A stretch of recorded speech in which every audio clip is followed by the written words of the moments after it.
For 5 years, Dolly Parton said almost nothing about the man the whole world swore she was secretly in love with. She sang for him at his farewell concert. She posted one graceful tribute the day he died. Then, silence. No tell-all interview, no late-night confession, nothing.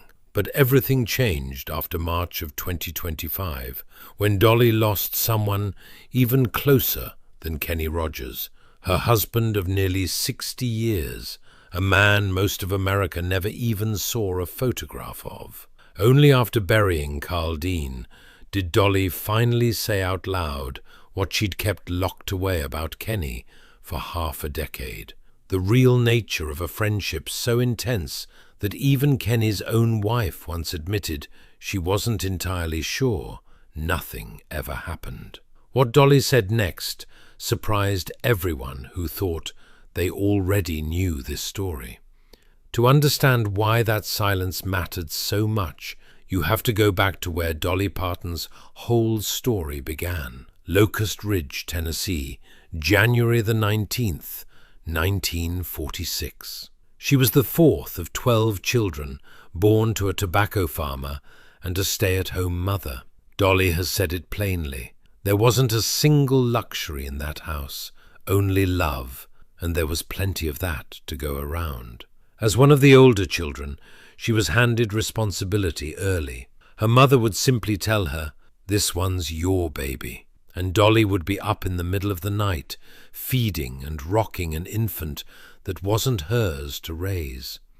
When she was only 9 years old, her baby brother Larry, the one she'd been given to care for, died as a newborn. Dolly has spoken about the heartache that loss left behind, grief handed to a child who was still a child herself. One of Dolly's most famous stories from those years involves a coat.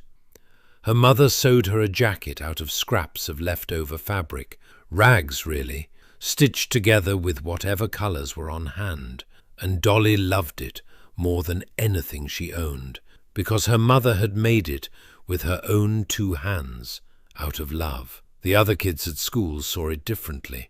They mocked her for wearing something so obviously poor, so obviously patched together.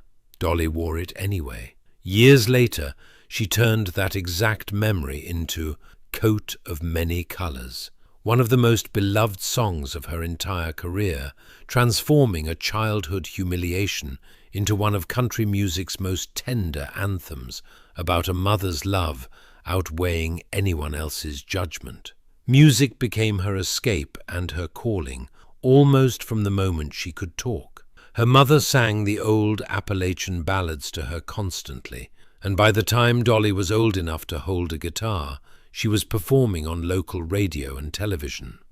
At just 13 years old, she made her debut on the stage of the Grand Ole Opry, introduced by Johnny Cash himself, and the audience loved her so much they demanded 3 encores from the skinny farmer's daughter from East Tennessee.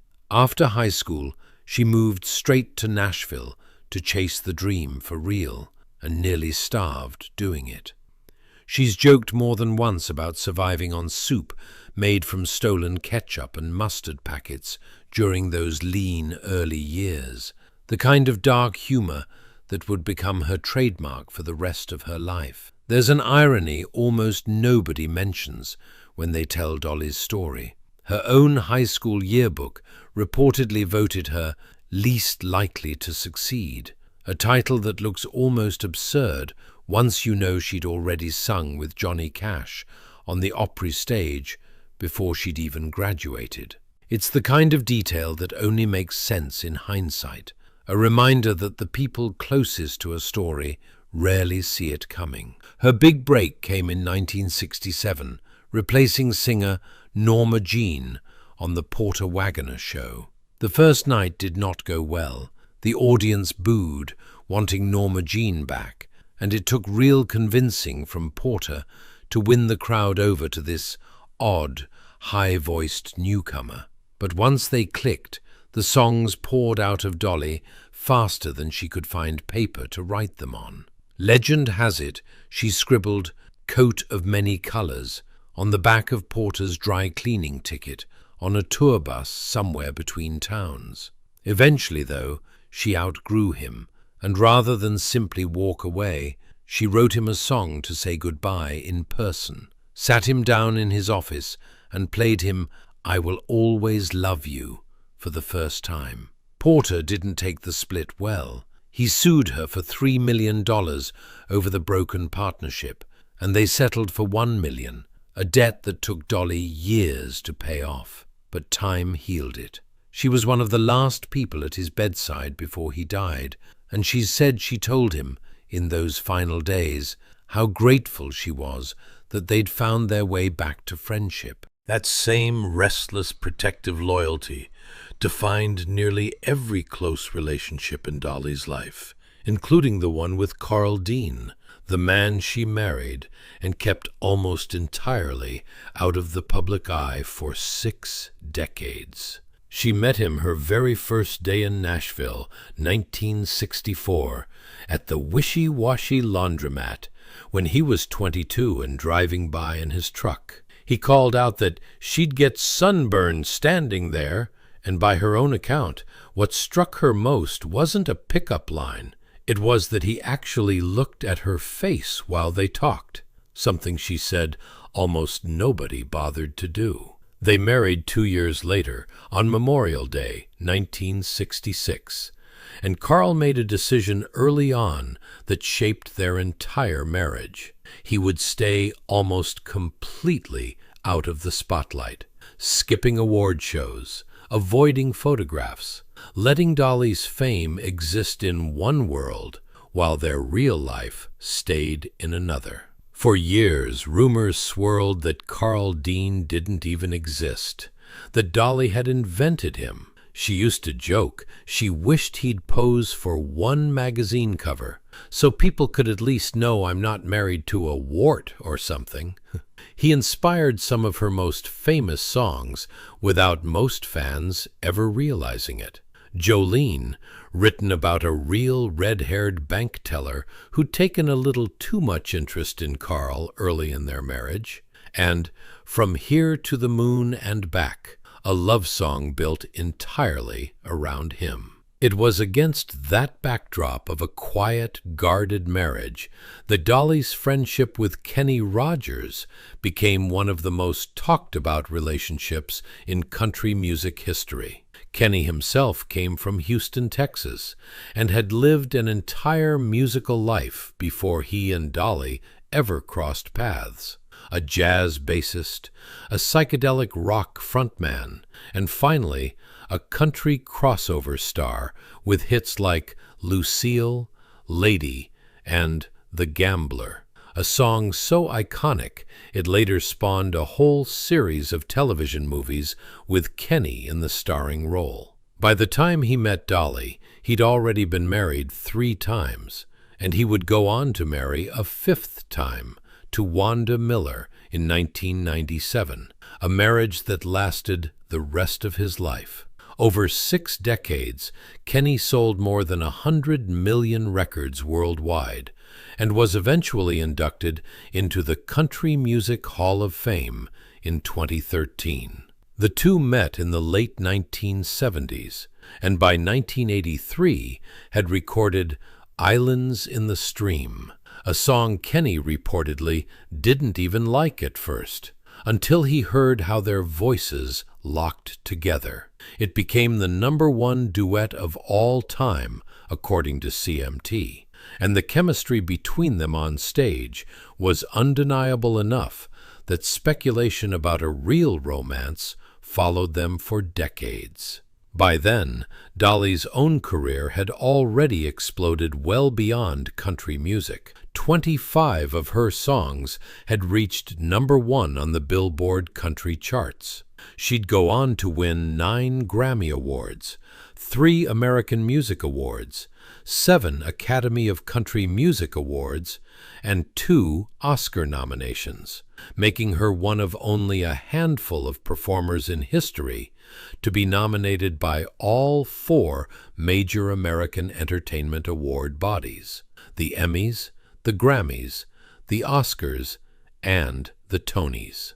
Her film debut in 9 to 5, alongside Jane Fonda and Lily Tomlin, earned her an Oscar nomination and 2 more Grammys for the title song. And she went on to star in beloved films like Steel Magnolias, alongside Julia Roberts and Sally Field. None of it slowed her down from writing. By her own estimate, she has written thousands of songs across her lifetime, far more than she'll ever have time to record. And she's said openly that there's enough music sitting in her archive to keep releasing new Dolly Parton songs long after she's gone. Marianne Gordon, Kenny's 4th wife and the mother of his son Christopher, addressed it head-on in an interview shortly after Kenny's death. She admitted there was real tension between the 2 performers. Sexual tension and teasing, she called it. And while she said she never felt threatened by it, she also admitted she couldn't fully rule out that something might have happened on Dolly's side, given how Dolly herself has said she thinks, like a man, about relationships. It's the kind of quote most people expect a spouse to deny outright. Marianne didn't deny it. She simply said she chose to trust her marriage anyway. Dolly and Kenny themselves addressed the rumors directly in a joint interview with ABC News back in 2013. "It never crossed our minds," Dolly said, "because he was with people. I've been married. I've been with my husband 48 years. Kenny, in his own half-joking way, offered an explanation that somehow made the rumors more believable rather than less. I think that chemistry and that connection comes from an unrequited love, if you will, because we never consummated anything. Whatever the true nature of that bond, both of them, separately and together, kept landing on the same word for it: soulmates." Dolly told CMT in 2017 that Kenny's friendship meant more to her than any of their hit records, describing their connection as almost spiritual. Him from Texas, her from Tennessee, singing the same old country song to each other for decades. T for Texas, T for Tennessee. That October in 2017, with Kenny already battling the bladder cancer that would eventually take his life, Dolly walked out onto the stage of his farewell concert in Nashville and sang him the one song that meant more than any other in her catalog: "I Will Always Love You," the very song she'd written for Porter Wagoner 44 years earlier, now repurposed as a goodbye to a different kind of soulmate entirely. Witnesses in the arena that night said you could feel the room go still. It wasn't a performance. It was a farewell, delivered 2.5 years before Kenny actually passed. When Kenny Rogers died on March 20th, 2020, at 81 years old, Dolly's public response was graceful, brief, and carefully composed. The kind of statement written by someone determined not to fall apart in front of the entire world. "You never know how much you love somebody until they're gone," she wrote. "I've had so many wonderful years and wonderful times with my friend Kenny. But above all the music and the success, I loved him as a wonderful man and a true friend." And then for 5 years, that was largely it. No extended interviews unpacking the friendship, no further comment on the rumors Marianne Gordon had raised. Dolly Parton, a woman who has talked openly about nearly everything else in her life, her plastic surgery, her insecurities, even a period of severe depression, went quiet on the one relationship people wanted to understand the most. Then on March 3rd, 2025, Carl Dean died in Nashville at 82 years old after nearly 60 years of marriage that had somehow stayed almost entirely private. Dolly's statement this time was even shorter than the one she'd given for Kenny. "Carl and I spent many wonderful years together," she wrote. Words can't do justice to the love we shared for over 60 years. He was laid to rest in a private ceremony, exactly as he'd have wanted it, with the family asking the public for privacy during a grief Dolly had spent decades protecting from cameras. Days later, she released a new song, If You Hadn't Been There, written specifically for him. I wouldn't be here if you hadn't been there, she sang, holding my hand, showing you care. You made me dream more than I dared. She called him in an Instagram post announcing the song the star of her entire life story. It was only in the months that followed Carl's death, grieving one loss, while still carrying an older, unresolved one, that Dolly finally began speaking more openly about what both men had actually meant to her, and for the first time drawing a real distinction between the two kinds of love she'd lived inside for 60 years. Carl, she has explained, was the marriage nobody saw, steady, private, uncomplicated, the man who kept her grounded every single time she came home from the road. Kenny was something else entirely, a connection built entirely in public, on stages and in duets, and in decades of teasing chemistry that both of them always insisted until their final years never crossed into anything physical. Losing Carl seemed to finally give Dolly the emotional permission to look back at Kenny's death honestly, not as a scandal to manage, but as the loss of a second soulmate, one she loved in a completely different register than the husband she'd spent her whole adult life protecting from the spotlight. What's remarkable, listening to Dolly talk about both losses now, is how little self-pity comes through. This is a woman who has been through more heartbreak than most people could survive intact. The death of an infant brother when she was only 9, the brutal $3 million lawsuit from the man who once helped make her famous, and, by her own admission, a period following a devastating affair of the heart with actor Burt Reynolds, so dark she once sat down intending to write a final letter to the people she loved before her dog Popeye ran up to her at exactly the right moment and pulled her back from the edge. She's called that dog her spiritual messenger. And yet none of it, not one piece of it, has curdled into bitterness. She still tells the same jokes. I look totally artificial, she said once, but I like to think that I'm totally real. She still says it costs a lot of money to look this cheap. Even grieving two of the most important men in her life within 5 years of each other, the humor never fully disappeared. It just got quieter.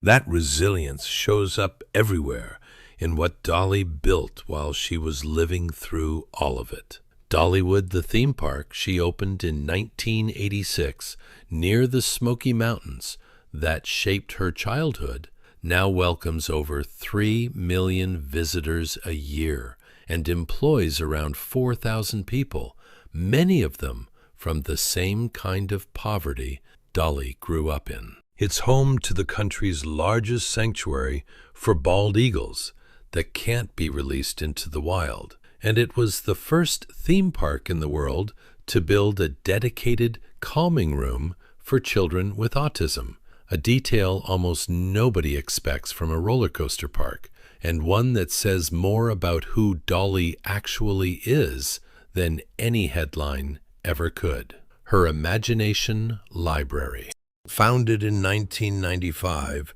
in honor of her father, who never learned to read or write, now mails free books to children across multiple countries every single month at no cost to the families who sign up. She built it to honor a man who couldn't read. It now teaches millions of kids who can. This isn't the story of a woman broken by grief. It's the story of a woman who has now buried two of the great loves of her life, and instead of disappearing from the world, chose to finally talk about both of them honestly, on her own terms, in her own time. Dolly Parton was voted least likely to succeed in her own high school yearbook. She succeeded anyway, in music, in business, in marriage, in friendship, and now finally in grief itself, breaking a 5-year silence, not because anyone forced her to, but because she was finally ready. What makes the timing so striking is that Dolly didn't need Kenny's death to teach her how to grieve in public. She'd already shown the world she could do that gracefully back in 2020. What she needed was Carl's death to teach her how to grieve honestly. For 60 years, Carl Dean got to be the one relationship in Dolly's life that stayed completely hers, untouched by cameras, unexplained to interviewers, protected from a public that wanted to know everything about everyone. Kenny, by contrast, played out almost entirely in front of an audience. Every duet, every wink, every just sit there and take it moment happening under stage lights with millions watching. Losing the private love and the public one within 5 years of each other may be exactly what finally gave Dolly the freedom to talk about them both in the same breath, without worrying which story people would twist into a scandal. So here's what we want to know. After everything you've just heard, do you believe Dolly and Kenny's bond really was something more than friendship, the way Marianne Gordon seemed to hint? Or do you think two people really can share a love that intense and keep it completely platonic for 40 years? And after losing both Carl and Kenny, do you think Dolly Parton has finally shown us the most honest version of herself yet? Tell us what you think in the comments below. Share this with someone who still believes in soulmates, and subscribe for more true stories behind the icons who raised us.